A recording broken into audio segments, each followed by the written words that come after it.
Hello friends, कैसे हैं आप सब। आशा करता हूँ आप लोग अच्छे होंगे। दोस्तों, आज का हमारा जो टॉपिक होने वाला है बहुत ही महत्वपूर्ण टॉपिक होने वाला है। ये खान सर का क्लास नोट्स हिस्ट्री का है। इसमें हम लोग प्राचीन इतिहास के बारे में पढ़ लिए थे और यहाँ पर हम लोग देखेंगे उस अगले वीडियो में हम लोग पढ़े थे रोम की सभ्यता के बारे में। ठीक है, आज का हमारा जो है सप्ताह, ठीक है, ये आज का जो टॉपिक होने वाला है सप्ताह के बारे में। आज हम लोग हिस्ट्री का जो प्राचीन इतिहास में दिया सप्ताह के बारे में पढ़ेंगे। ठीक है, सप्ताह अपने बहादुर सैनिकों के लिए व्याख्यात है। यह ग्रीस के पास एक छोटा सा क्षेत्र था। ठीक है, सप्ताह का मात्र 300 सैनिक लियोडर्स के नेतृत्व में ग्रीस के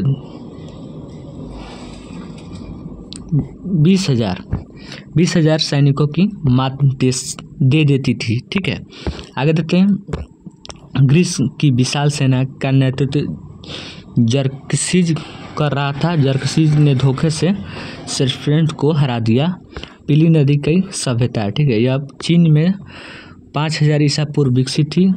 हैंगो नदी के तट पर इसका विस्तार था। यह सभ्यता अपने उपजाऊ भूमि के लिए प्रसिद्ध थी। ठीक है, ऑनलाइन कुछ क्वेश्चन है, ठीक, इस वीडियो में देखेंगे हम लोग।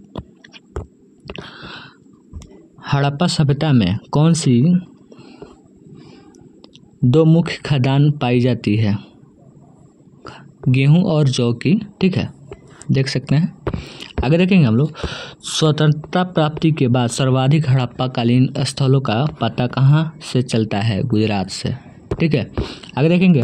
हड़प्पा कालीन शहरों एवं नगरों को विकास किस प्रकार बांटा गया है? ठीक है, आयताकार खंडों में।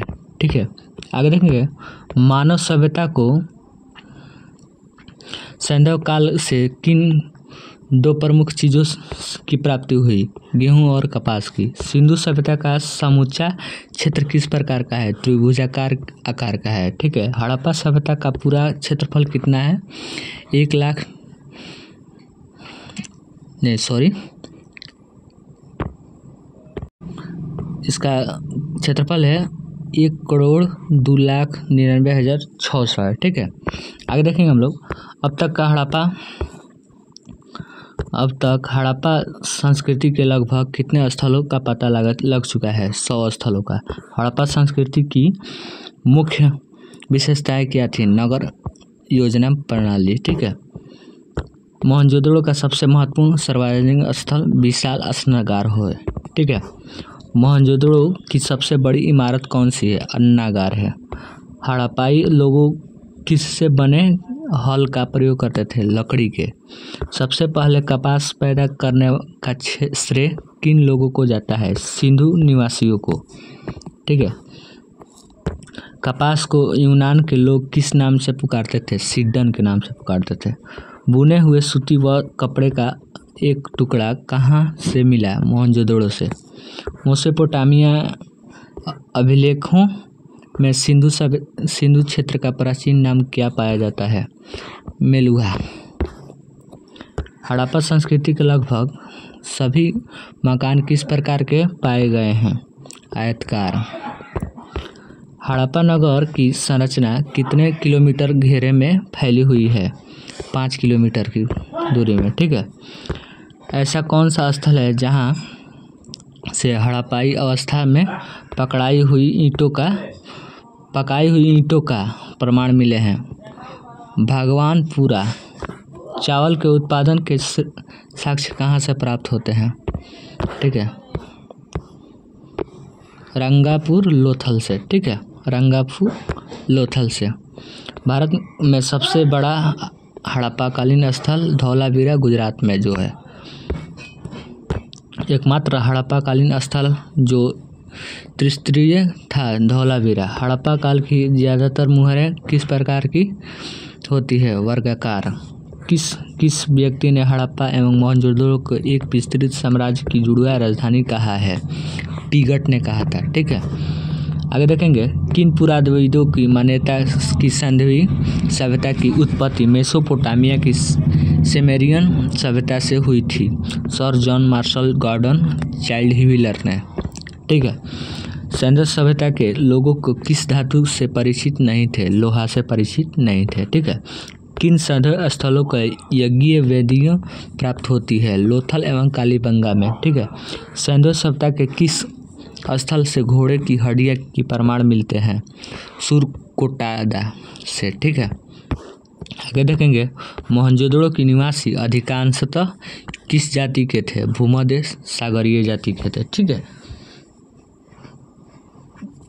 आगे दिया गया है, अधिकांश विद्वानों की धारणा के अनुसार सैंधव सभ्यता की निर्माता किस भाषा से हुई? द्रविड़। सैंधव स्थलों को किस जगह पर सर्वप्रथम कृषि के साक्ष्य उपलब्ध होते हैं? मेहरगढ़।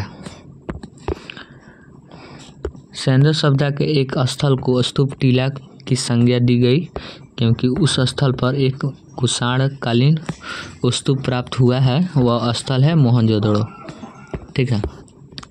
सैंधव संस्कृति के अंतर्गत प्राय सभी मकानों के पीछे गली खुलते थे, परंतु इसका एक अपवाद कौन सा स्थल है? लोथल।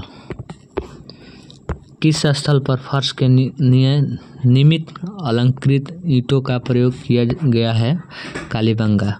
सैंधव सभ्यता का कौन सा ऐसा पुरातात्विक स्थल है जो पुरातत्वविदों को मतानुसार 7 बार उजड़ कर बसा था? मोहनजोदड़ो। जिस टीले का हड़प्पा का दुर्ग बना है उसे व्हीलर के किस नाम से पुकारा जाता? Mount AB. ठीक है। किन इतिहासकारों का मत है कि सैंधव सभ्यता की विदेशी आक्रमण के आर्यों के आक्रमण से नष्ट हुई है? गार्डन चाइल्ड व्हीलर का। किस इतिहासकार ने कि जलवायु में हुए परिवर्तन के कारण यह सभ्यता नष्ट हो गई है? आर.एल. स्टाइन ने। मानव समाज विलक्षण है क्योंकि यह मुख्यतः आश्रित है तो संस्कृति पर। ठीक है दोस्तों, अगर इसका PDF चाहिए तो टेलीग्राम का वीडियो का लिंक टेलीग्राम में दिया गया, वहाँ से जुड़कर वहाँ पर विशु भाई BPSC क्लास में वहाँ से जुड़कर वहाँ से इसका PDF डाउनलोड कर सकते हैं। दोस्तों, अगर वीडियो अच्छा लगे तो वीडियो को लाइक करें और चैनल पर पहली बार विजिट करें, चैनल को सब्सक्राइब कर दें और बेल आइकन को प्रेस करें। तब तक के लिए बाय।